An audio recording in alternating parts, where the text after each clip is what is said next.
Human papillomavirus, HPV, is a viral infection that is passed between people through skin-to-skin contact. There are more than 100 varieties of HPV, but most emphasis is given to the 40 varieties that affect the genitals, mouth, or throat that are passed through sexual contact. HPV is the most common sexually transmitted infection that affects both men and women. It's so common that most sexually active people will get some variety of it at some point, even if they have few sexual partners. Well, Toronto Public Health has a stance that we are advocating for HPV for the boys to be made publicly funded.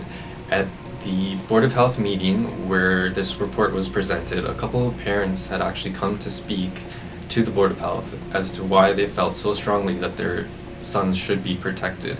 HPV is recommended for boys and they can get it at their doctor's office. However, it's really expensive at this point. Not all parents can afford to pay for all the shots, and it's not covered by many healthcare plans. We are advocating that it is an important enough vaccine to warrant being publicly funded. Some opponents to giving the vaccine to males may argue that the burden of HPV-associated diseases such as anal, penile, and mouth and throat cancers in males is far less than that of cervical cancers in females. So public health initiatives should be focused on attaining high rates of immunizations in young girls, as it is the most cost-effective strategy. However, immunization rates in young girls have generally been low, particularly when immunizations are not mandatory. On top of that, men play an important role in transmission of the HPV virus to their sexual partner.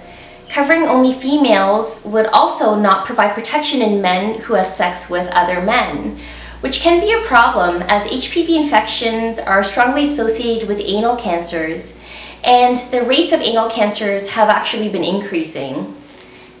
There have been 2 epidemiological studies from BC and Manitoba that have shown that anogenital warts are also associated with a significant burden of illness and cost to the Canadian healthcare system.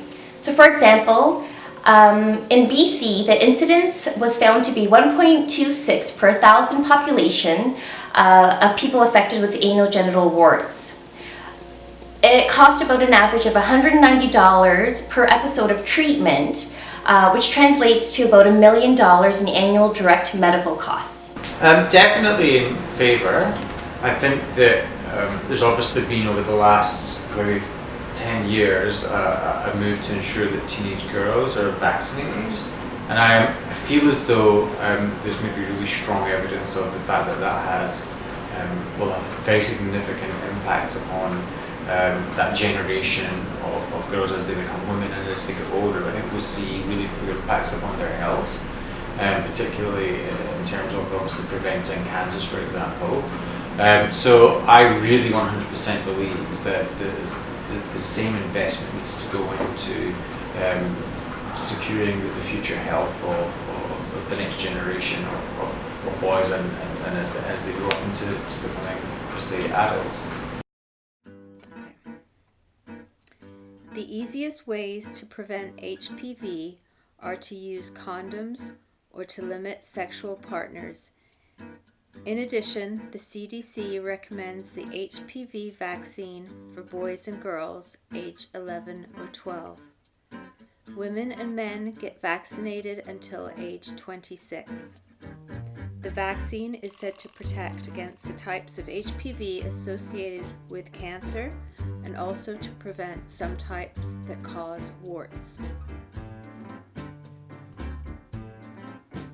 Once an individual has received a complete series of the HPV vaccine, they become protected to the strains that are contained in the vaccine. The recipient's immune system will make antibodies against that virus so that if they do come in contact with the virus in the future, the antibodies will fight it off and this will protect them for life. So the HPV vaccine has shown excellent duration of protection for the time periods through which they've been studied. Persistent antibody levels and protection against HPV infection has been reported for up to 10 years following vaccination.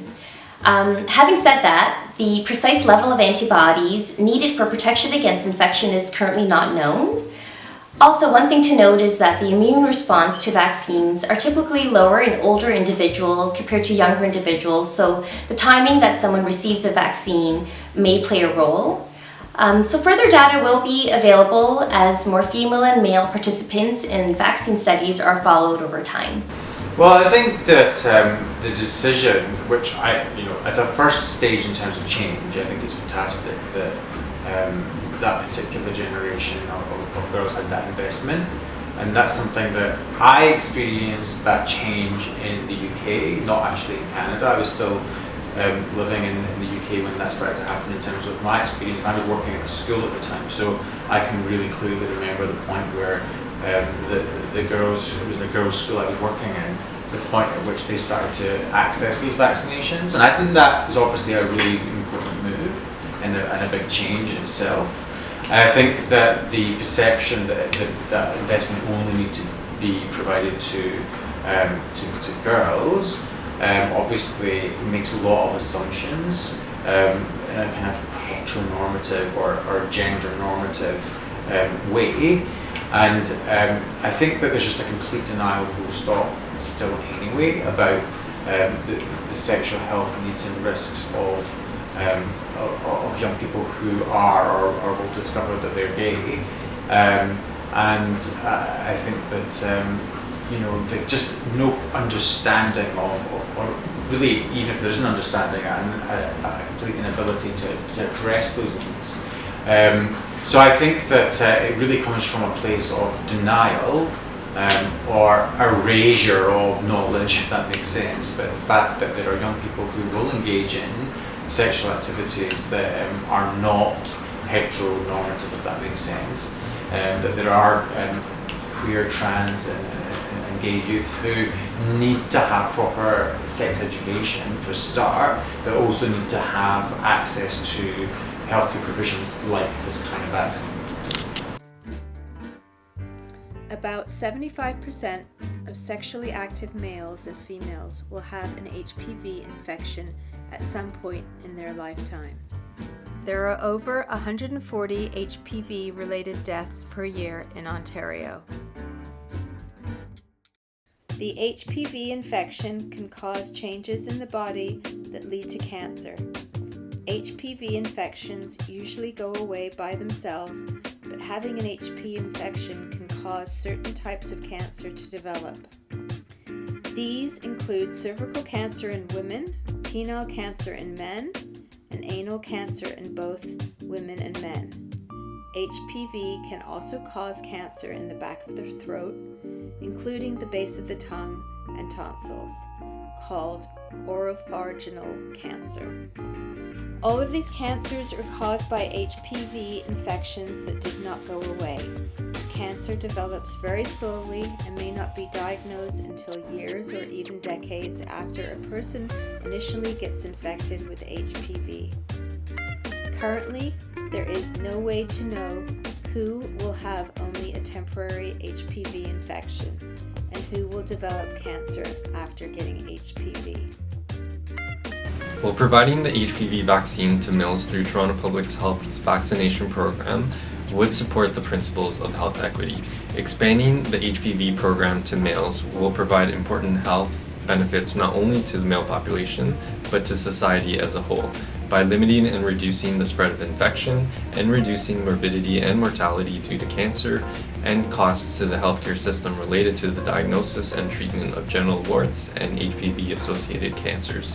In terms of safety, Health Canada has informed Canadians that the benefits of using this vaccine outweigh the risks.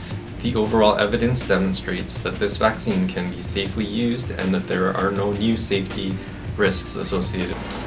We've seen in Ontario a strong reaction from some voices against the amended sex education curriculum. And I believe that those similar voices probably oppose making the change to the provision of this vaccine.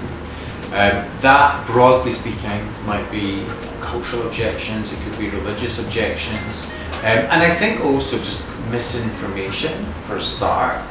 But I think there's probably a lot of fear in terms of people's, misunderstandings or prejudices that would make them opposed to this. Probably you would hear arguments that providing this vaccine will encourage people to be sexually active. Actually, exactly the same arguments have been used against providing this vaccine to girls anyway. The same kind of arguments were used against this. So I think you would hear somewhat similar points, but just from the perspective of a kind of homophobic perspective.